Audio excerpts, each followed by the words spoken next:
Phone ধরলে হয়তো কথা বলার মতো কোনো কিছু খুঁজে পেতাম না।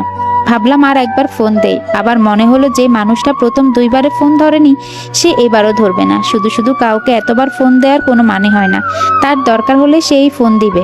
প্রায় 10 মিনিট পর ওই নাম্বার থেকে কল ব্যাক আসলো। আমি কিছুটা সময় নিয়ে কলটা ধরলাম। ফোনটা কানে নিতে ওপাশ থেকে মুগ্ধকর একটা কণ্ঠস্বর ভেসে আসলো।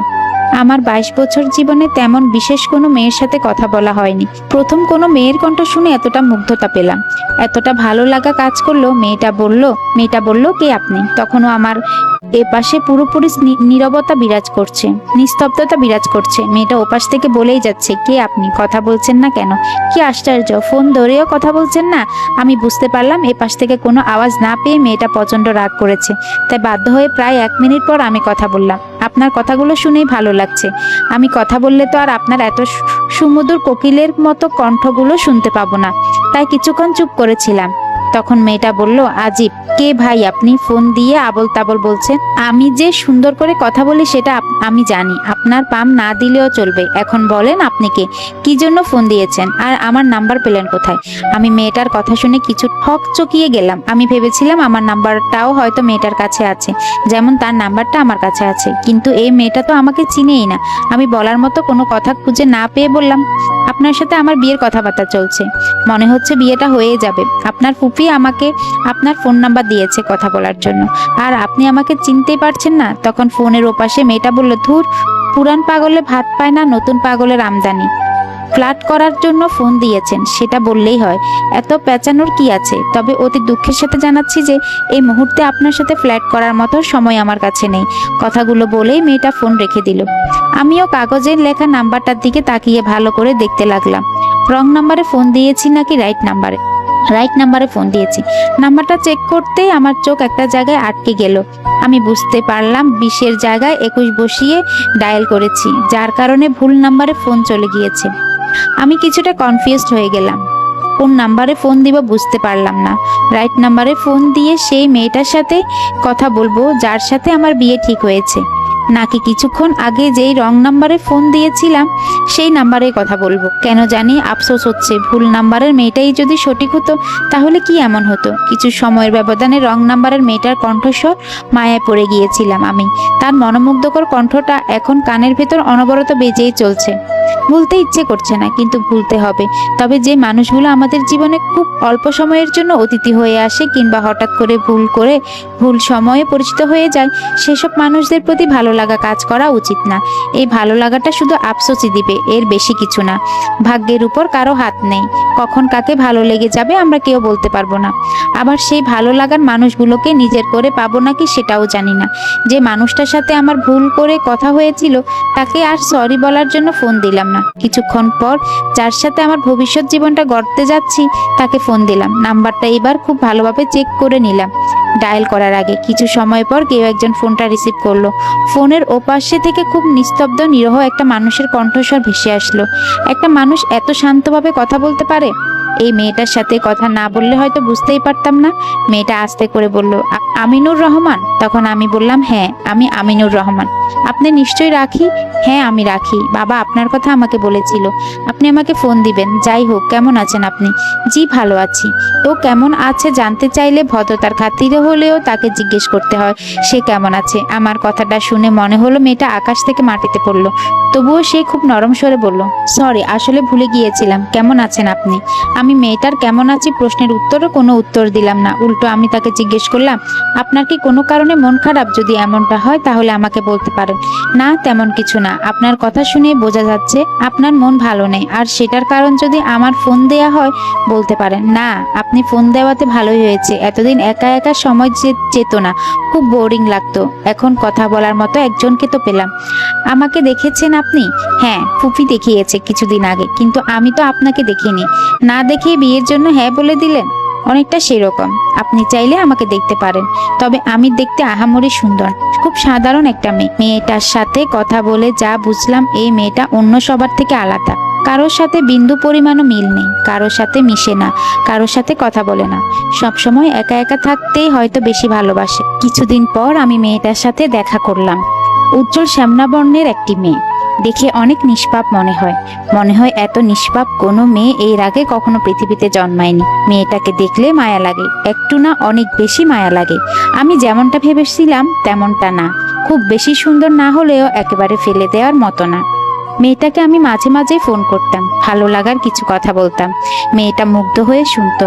আমারও ভালো লাগতো মেয়েটার সাথে কথা বলতে, কারণ এর আগে এরকম কোনো মানুষ আমার জীবনে ছিল না যার সাথে সুখ দুঃখের একটু গল্প করা যায়, ভালো লাগা ভালোবাসার দুটো কথা বলা যায়।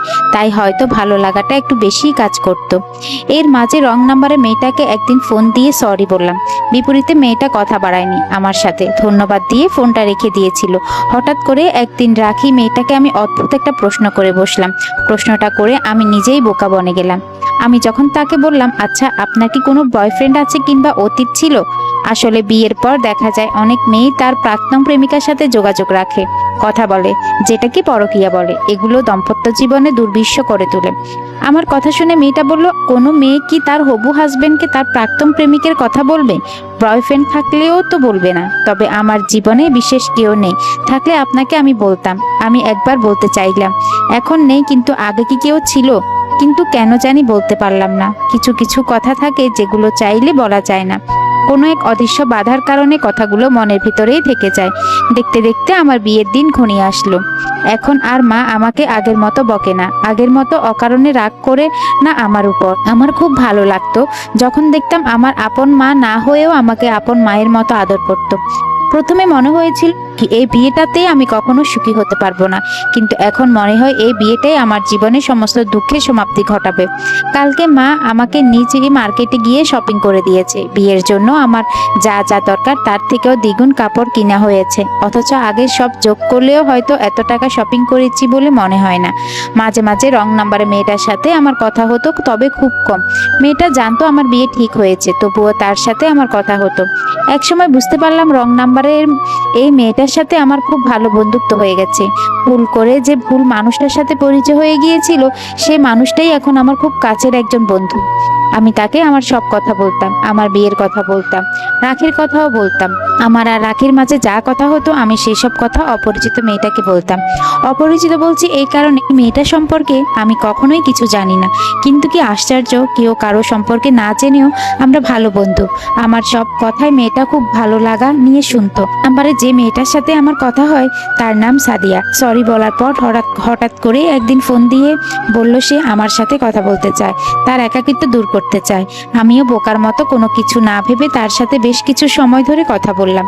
কি জন্য বললাম, কি কথা বললাম কিছুই বুঝলাম না। তবে মেয়েটার সাথে কথা বলেছি, এটা সত্য। একবারও ভাবিনি মেয়েটার একাকিত্ব দূর করার জন্য আমি কেন তার সাথে কথা বললাম। তার কি কথা বলার কোনো মানুষ ছিল না যে আমার সাথেই কথা বলতে হবে? সেদিন থেকে রং নাম্বারে পরিচয় হওয়া সাদিয়া নামের কোকিল কণ্ঠের মেয়েটার সাথে কথা হতে থাকে এবং এক সময় খুব ভালো সম্পর্ক হয়ে যায় আমাদের মাঝে। কোনো প্রেম ভালোবাসা সম্পর্ক না, বন্ধুত্বের সম্পর্ক। আমার আর রাখির যেদিন বিয়ে হলো সেদিন আমি সাদিয়াকে আসতে বলেছিলাম আমাদের বিয়েতে। সেও রাজি হয়েছিল, কিন্তু শেষে কেন জানি আসলো না। কেন আসলো না সেটাও আমি জানি না। তবে তাকে যখন বলেছিলাম আমার বিয়েতে আপনাকে আসতেই হবে, কিন্তু তখন সে বলেছিল, আপনি এত করে বলছেন, আমি কি না গিয়ে পারবো? অবশ্যই আমি যাব আপনার বিয়েতে। এত ভাগ্যবান মেয়েটাকে একবার দেখবো আমি, যে মেয়েটা আপনার মতো সাদা মনের একজন মানুষকে নিজের করে পেয়েছে। তাকে দেখার জন্য হলেও আমি যাব আপনার বিয়েতে। আমি তখন হেসে দিয়ে বলেছিলাম, আপনি একটু বেশিই বলছেন। আমি মানুষটা এত ভালো নয় যতটা আপনি ভাবেন, তবে খারাপও না। আর একজন মানুষ তার আশেপাশে মানুষদের কখনো খারাপ রূপটা দেখায় না, সবচেয়ে ভালো মানুষটাকে সবার সামনে উপস্থাপন করার চেষ্টা করে। সব মানুষের মাঝে একজন খারাপ মানুষ বাস করে, আমার মাঝেও বাস করে। তখন মেয়েটা বলেছিল, অন্য কারোটা বলতে পারি না, তবে আপনার ভিতরটাতে খারাপ মানুষ বাস করে না। তখন খুব ভালো লেগেছিল এটা ভেবে যে কেউ একজন আছে যে আমাকে অনেক বিশ্বাস করে। আমাদের বিয়ে হয়ে গেল। যে মানুষটা আসার কথা ছিল সেই মানুষটা আসলো না। বিয়ের দিন সারাদিনই প্রচন্ড বৃষ্টি হলো, এত বৃষ্টি হলো যে রাস্তাঘাট সব অচল হয়ে গেল। যখন অনেক রাতেও বৃষ্টি কমলো না, তখন এক প্রকার বাধ্য হয়ে রাখিদের বাড়িতে আমাদের জন্য বাসর ঘরের ব্যবস্থা করা হলো।